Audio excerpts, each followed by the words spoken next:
I came home to find 100 strangers cannonballing into my pool like it was a theme park. Beer cans floated lazily in the water. Greasy fingerprints smeared my glass patio door, and someone had dragged a full-sized grill onto my deck, flipping ribs like this was their backyard. A group of moms lounged under my umbrella, sipping wine as if they owned the place. Kids screamed, splashed, and ran around barefoot on my expensive tile. Then, as if the universe wanted to see if I could take any more, the HOA president, Brenda, stood at the edge of my pool, megaphone in hand, announcing to the crowd, "Welcome to your new community pool." For a moment, I thought I had suffered a heat stroke-induced hallucination. My brain struggled to comprehend what I was looking at. It had to be a prank, right? Then, I noticed my locked side gate wide open, its hinges twisted. A laminated sign taped to my back fence read, "Community Pool, Open Access by HOA Mandate." I clenched my jaw so hard my molars might have cracked. My feet carried me forward before my brain fully processed what I was about to do. I stepped over a half-eaten burger someone had abandoned on the ground and walked right up to Brenda, who hadn't even noticed me yet. Oh, what a turnout! She beamed at a man next to her, handing him a paper cup of lemonade. "This will really boost property values."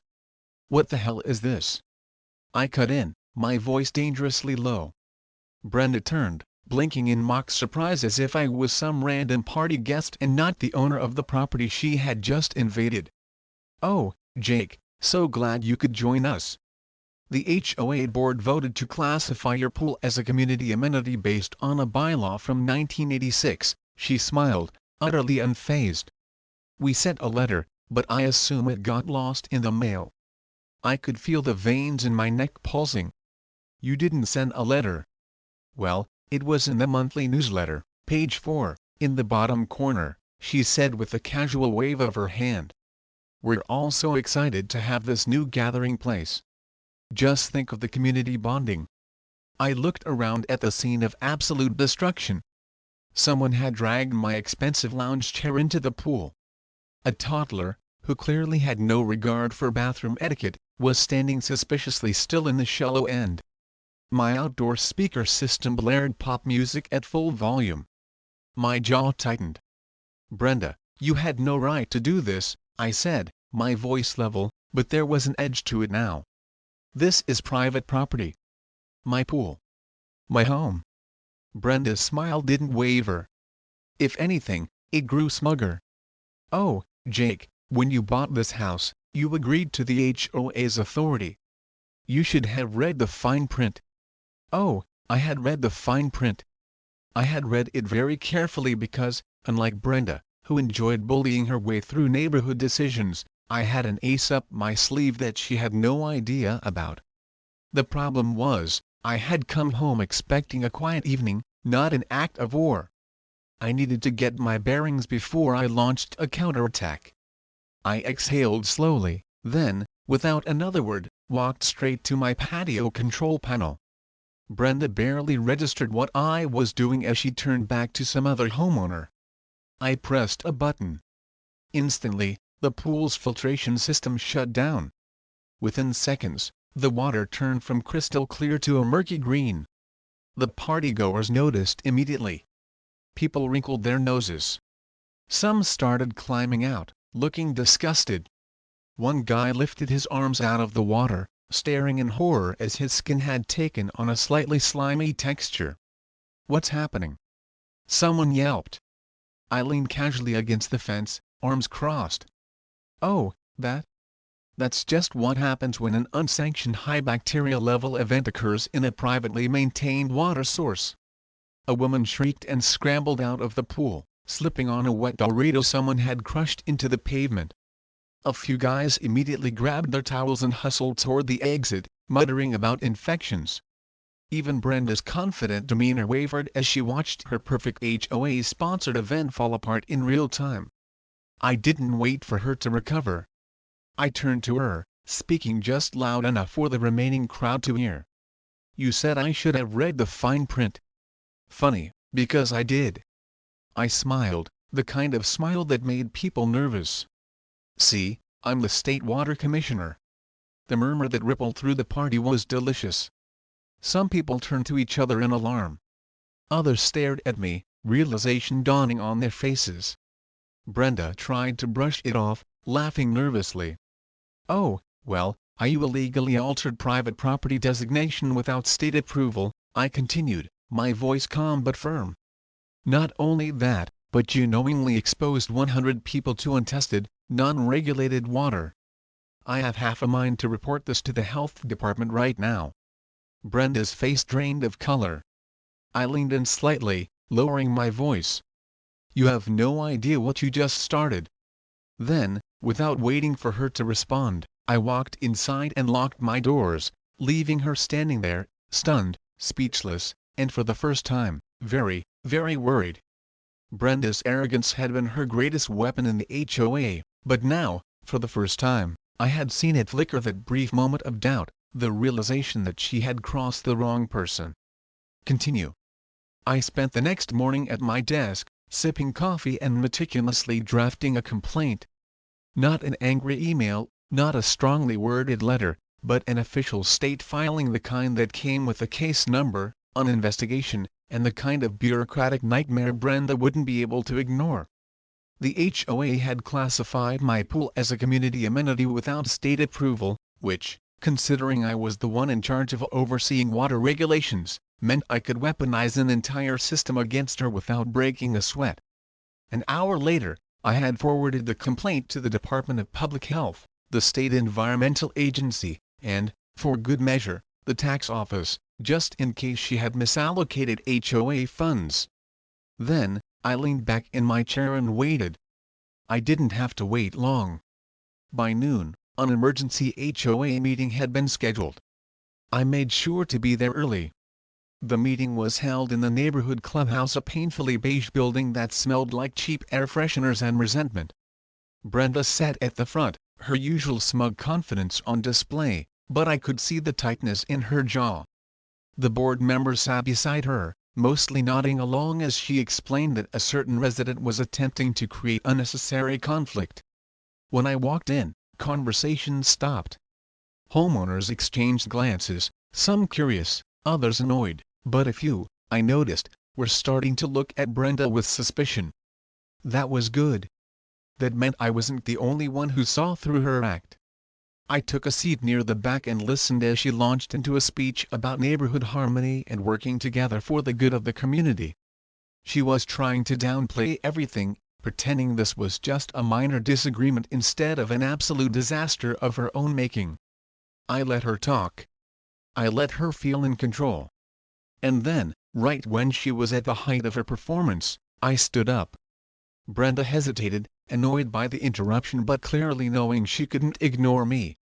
"Jake," she said, forcing a smile, "do you have something to add?" I nodded, pulling out a folder. "Actually, I do. Since you made my private property a public pool, I took the liberty of sending some paperwork to the relevant agencies." I flipped open a document and held it up. "Starting today, my pool is officially declared a hazardous site due to unregulated public use, which means it is legally closed until further notice." The room erupted. Homeowners turned to each other in confusion, and a few immediately started complaining about how they had already promised their kids another weekend at the pool. Brenda's smile flickered just for a second before she forced it back into place. "This is ridiculous," she said, laughing slightly. "You don't have the authority to do that." I tilted my head, feigning curiosity. "Brenda, what's my job again?" she faltered. I let the silence stretch, watching as the realization settled into the room. Then, before she could recover, I flipped to another page. "Oh, and since the HOA classified my pool as a community asset, I also sent the property reclassification to the county assessor's office. Since it's now considered public property, that means the HOA is now financially responsible for all maintenance, repairs, and liability insurance." Brenda's face drained of color. Someone in the crowd gasped. A man in the front row turned to his wife and whispered something urgently. That was when the first wave of panic hit. What does that mean for our HOA fees? A woman called out. I shrugged. Well, considering the cost of maintaining a public pool is pretty steep, I'd imagine your HOA dues are about to go way up. The grumbling turned into outright chaos. People started shouting, some demanding answers, others turning directly to Brenda, who was still struggling to compose herself. I watched as she gritted her teeth, then forced another smile. This is just a misunderstanding, she said, her voice a little higher pitched than before. We will handle it internally. I raised an eyebrow. Oh, good. Because there's one more thing. Since the pool was used for a public event without proper permits, the Department of Public Health is launching an investigation into HOA practices. That means health inspectors will be visiting not just my property, but all common areas under HOA management. The explosion of outrage was immediate. Brenda's carefully constructed authority shattered in an instant. Homeowners who had blindly followed her leadership were now realizing they had been dragged into something far bigger than they had signed up for. People turned on each other, accusations flying, and I just stood there watching, arms crossed, enjoying the show. Brenda tried to regain control, but she was losing fast. Someone in the back shouted that they wanted to see the HOA's financial records. Another person demanded a refund for the increased fees. The board members started whispering amongst themselves, looking uncomfortable. Brenda, desperate, slammed her hand on the table. Enough! She snapped. This meeting is adjourned. We will resolve this privately. I laughed, loud enough for everyone to hear. Oh, Brenda, nothing about this is private anymore. I turned toward the crowd. I'd recommend checking your HOA agreements carefully. You might be surprised what else you've been paying for. With that, I walked out, leaving Brenda to deal with the mess she had made. By the time I reached my house, I already had 2 emails from state offices confirming the investigations were underway. I poured myself a drink, stepped onto my deck, and looked at my now empty, murky pool. It was only a matter of time before Brenda realized she had made the biggest mistake of her life, and I was going to enjoy every second of watching her empire crumble. The fallout came faster than I expected. By the next morning, my inbox was flooded with messages from neighbors, some apologizing, others furious, not at me, but at Brenda. The HOA board had gone into full crisis mode, trying to spin the situation, but the damage was already done.